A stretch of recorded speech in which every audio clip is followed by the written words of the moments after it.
안녕하십니까. 오늘은 설계 공모의 절차와 심사 방법에 대해서 알아보도록 하겠습니다.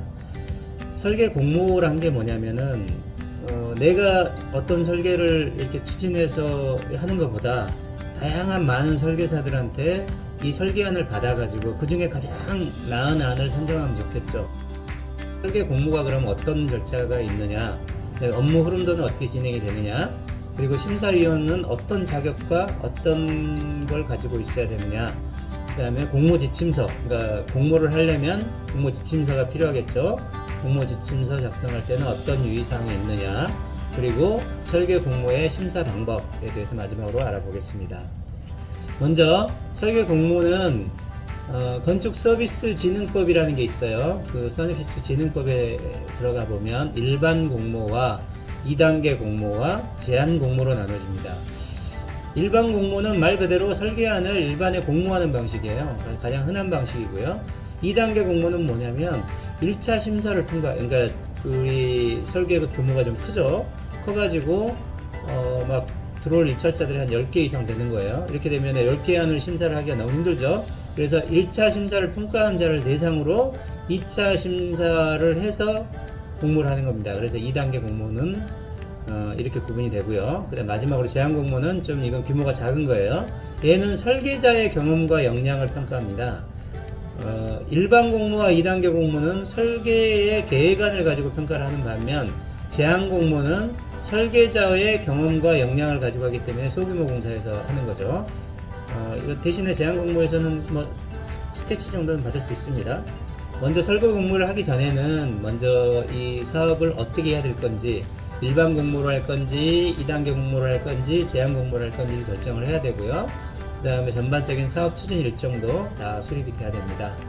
설계 공모를 하는 목적은 설계자를 선정하기 위해서 하는 거예요. 그래서 설계 공모를 이제 그 일반 공모와 2단계 공모, 제한 공모는 그 규모에 따라서 구분이 됩니다. 그래서 공모를 나라장터에 공고를 하고요. 여기 보면은 이제 설계 공모의 목적과 방식, 응모 자격, 설계 공모의 단계별 절차, 설계 시 고려 조건, 질의응답, 그 다음에 제출 도서의 종류, 그 다음에 심사 방법, 분야별 배점 기준 이런 것들을 다 망라한 설계 공모를 공고를 하고요. 그리고 나서 이제 그 응찰에 참여할 자들이 참가 등록을 합니다. 이제 건축사 자격을 가지신 분들이 참가 등록을 하고요. 그 다음에 사업 설명회를 개최합니다.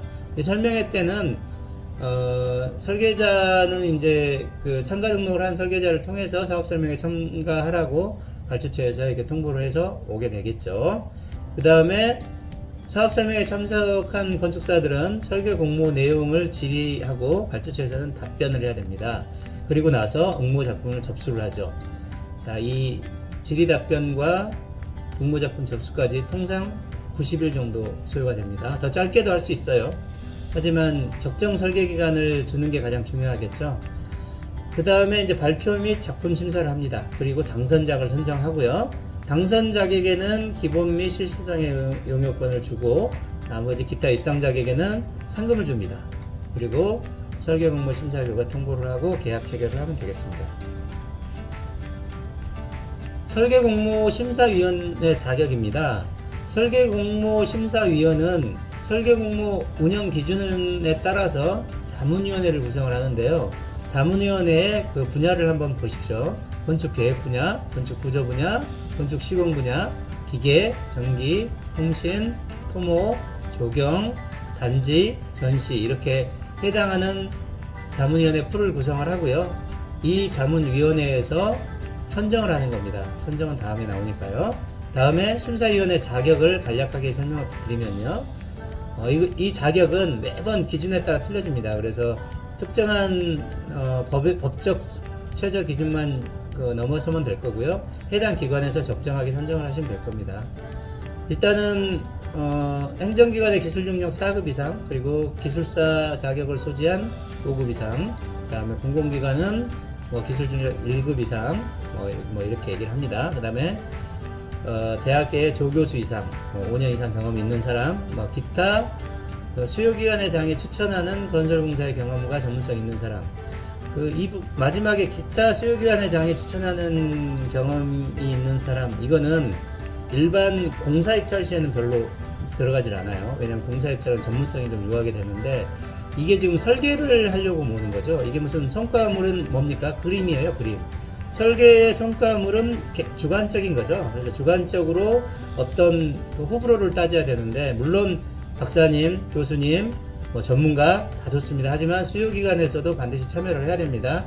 설계 공모에서는 수요기관에서 경험과 전문성이 있는 사람을 추천한다. 이게 좀 특이합니다. 설계 공모의 방법은 아까 전에 말씀드렸듯이 일반 공모와 2단계 공모, 제한 공모가 있는데요. 수요기관에서 오른쪽 표와 같이 이런 표를 만들어서 결정을 하시면 돼요. 일단 일반 설계 공모는 어떻게 된다, 제한 공모는 어떻게 된다. 아까 대충 설명했죠. 일반 설계 공모는 대부분의 사업에 적용을 하고요. 제한 공모는 소규모에 적용한다. 공모 기간은 일반 설계 공모는 90일 이상이 필요하다. 근데 시급할 때는 45일도 할 수 있어요. 하지만 제한 공모는 뭐 15일 이상만 주면 된다. 제한 공모는 아까 말했죠. 그 건축사의 역량 이것만 평가한다. 근데 일반 공모는 계획 설계안을 평가한다. 하지만 우리는 일반 설계 공모 방식으로 추진할 시 금년 10월 초까지 설계 공모를 공고하게 되면 연내 계약이 가능하니까 일반 설계 공모로 가자. 발주처 입장에서는 일반 설계 공모가 낫겠죠. 더 검증이 가능하니까요. 뭐 이런 내용입니다. 이렇게 해서 설계 공모 방식을 검토를 하시면 되겠습니다. 다음은 설계 공모의 응모 자격인데요. 이것은 뭐 크게 변함이 없습니다. 그냥 한번 쭉 훑어보시면 되고요. 설계 공모는 건축사가 해야 되죠. 설계안을 제출해야 되기 때문에. 그래서 건축사 면허를 반드시 소지하고 건축사 사무소를 개설해야 돼요. 외국 건축사 면허를 취득한 자는 국내 건축사 사무소 개설자와 공동 계약을 해야 됩니다. 국내에 실시 설계를 해야 되기 때문에 그런 거예요. 공동 응모자는 1, 2항 자격을 모두 갖춰야 되고, 공동 응모를 하고 싶으시 공동 수급 요청서를 작성해야 됩니다. 이런 조건입니다. 자, 공모의 세부 절차 아까 잠깐 설명했었죠. 맨 먼저 뭐 한다고 했었죠? 참가 등록을 한다 그랬어요. 건축사가 내가 이 설계 공모에 참가하겠습니다 하고 참가 등록을 해요. 이 장소를 정해주면 이때까지 참가 등록을 해야 됩니다. 참가 등록을 못하면 응모 자격이 없어요. 다음 사업 설명회입니다. 사업 설명회는 발주처에서 하는데요. 반드시 건축사가 참여를 해야 됩니다. 현장 사진도 보여줄 것이고요. 이때 뭐 필요한 자료를 배포를 합니다. 그리고 질의기간 보통 일주일을 줍니다. 서면으로 반드시 질의를 하고요. 이 질의 내용에 대한 답변은 응모작 전체한테 나갑니다. 그래서 누가 질의를 했든 간에 모든 사람한테 답변이 나가기 때문에 공정하게 심사가 이루어지고 있죠. 그리고 작품 접수를 받습니다. 작품 접수 시간이 10시까지예요, 그날. 근데 11시에 오면은 탈락입니다. 그래서 반드시 시간을 준수해야 된다. 이거는 뭐 설계자들은 가장 기본이죠. 그리고 나서 작품 심사를 하는데 통상 접수 후 10일 이내에 심사를 하게 되어 있습니다. 그럼 제출 도서는 어떤 건가 확인해 볼까요? 설계 도면이 있습니다. 25%를 제출하게 되어 있어요. 우리가 설계 공모 심사위원이 25명이라서 25%를 내라는 게 아니라 심사를 하면서 다 필요합니다. 사전 배포도 해야 되고요. 심사위원이 9명이다. 9명한테 사전 배포해야죠. 그 다음에 당일날 또 심사를 해야 되기 때문에 총 25%를 받습니다. 그러니까 25%를 반드시 받아야 되고요. 설계 설명서도 25%를 받아야 됩니다. 그 다음에 필요하면 심사용 모형을 제출하게끔도 합니다. 큰 공사일 경우에요. 그렇게 돼서 도판에 들어가야 될 거는 1번부터 8번까지다. 도판은 규격 A1에 인화지를 사용할 수 있다. 그 다음에 전체 조감도, 설계 개념도, 설계 개요, 배치도, 5개 공간 계획도, 각층 평면도, 인면도, 단면도. 자, 가장 기본적인 도면들이죠. 이렇게 제출을 받습니다. 마지막으로 설계 공모 심사 방법입니다. 첫 번째, 설계 공모 심사위원을 선정해야 됩니다. 아까 심사위원 풀을 결정했다고 했죠. 심사위원 풀에서 설계 공모 심사위원을 선정합니다. 누가 선정하느냐? 객관성을 담보하기 위해서 감사 담당관실에서 선정합니다. 작품 접수를 하고 나서 응모업체에서 심사위원 제척을 할 수 있습니다. A사, B사, C사, D사 4개사가 있는데 B, C, D사가 보니까 심사위원으로 선정된 분이 A사에 용역을 했던 거예요. 그렇게 되면 불공정하죠. 이런 경우에는 제척을 할 수가 있습니다. 제척을 하면 심사위원을 다시 선정해야겠죠. 자, 그 다음에 심사위원 명단을 확정한 다음에 홈페이지에 공개를 합니다. 그리고 나서 바로 심사위원에게 검토 자료를 배포하죠. 설계 도서와 안내문 등의 검토 자료를 배포합니다. 그리고 배포한 사이에 발주처에서는 뭘 해야 되냐면 설계도사의 감점사항을 확인하겠죠. 그 다음에 자료 도착도 확인하겠고요. 심사위원회 설계도서 검토와 실시를 하지만 발주처에서도 설계도서에 대해서 검토를 해야겠죠. 왜냐하면 내가 원하는 그런 것들이 부족할 수도 있는 거니까요. 그래서 반드시 검토를 하고요. 그리고 나서 심사회 날이 됩니다. 심사회 날이 되면 먼저 설계사들이 4개사 정도가 심사를 한다고 쳐요.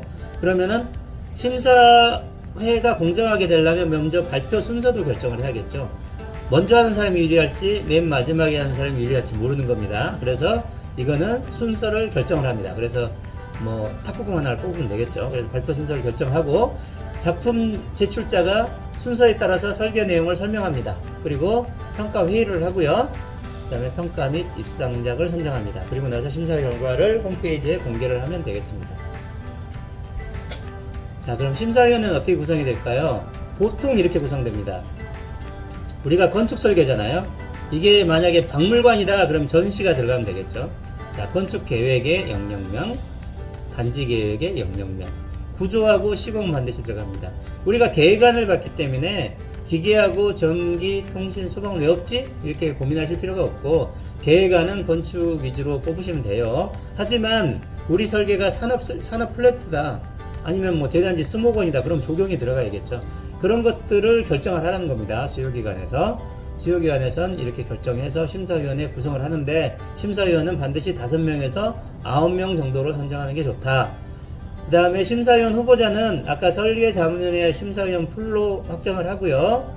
반드시 건축계획 분야 2명을 수요기관 위원으로 추천을 해라.